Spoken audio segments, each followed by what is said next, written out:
కాంగ్రెస్ పాలనలో రాష్ట్ర ఆర్థిక స్థితి అంతకంతకు దిగజారిపోతోందని మాజీ మంత్రి హరీష్ రావు విమర్శించారు.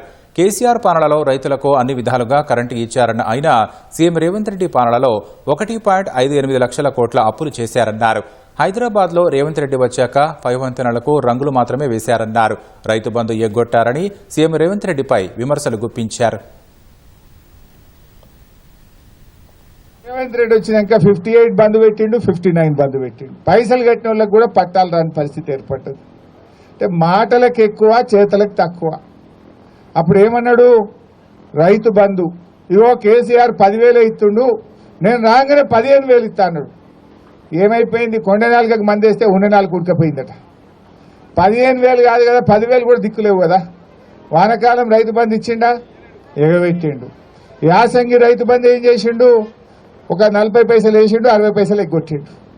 అంటే వానకాలం రైతు బంధు 9,000 కోట్లు, యాసంగి రైతు బంధు ఒక 5,000 కోట్లు ఎగ్గొట్టిండు.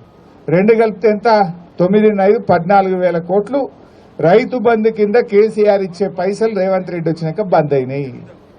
ఏం మాట్లాడుతుండు, రుణమాఫీ చేసిన అంటాడు. చేసిండా? రుణమాఫీ అసలు ఇవ్వాల్సింది 49,000 కోట్లు, అసెంబ్లీలో చెప్పింది 31,000 కోట్లు ఇస్తా అన్నాడు. ఇచ్చింది ఎంత అంటే 16-17,000 కోట్లు ఇచ్చిండు. ఆ ఇచ్చిన 16-17 ఎక్కడి, ఈడ రైతు బంధు కోసిండు, గడ రుణమాఫీలు వేసిండు. అంతే తప్ప కొత్తగా ఇచ్చింది ఏం లేదు. కేసీఆర్ తెలంగాణను నిలబెట్టిండు, కానీ రేవంత్ రెడ్డి తెలంగాణను పడగొట్టిండు. ఎందుకు ఈ మాట అంటున్నా, నేను ఉత్తగా అంటలేదు, అసెంబ్లీలో చెప్పిన.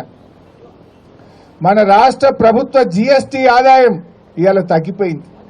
కేసీఆర్ ఉన్నప్పుడు ప్రతి సంవత్సరం 12% గ్రోత్ ఉంటుండే.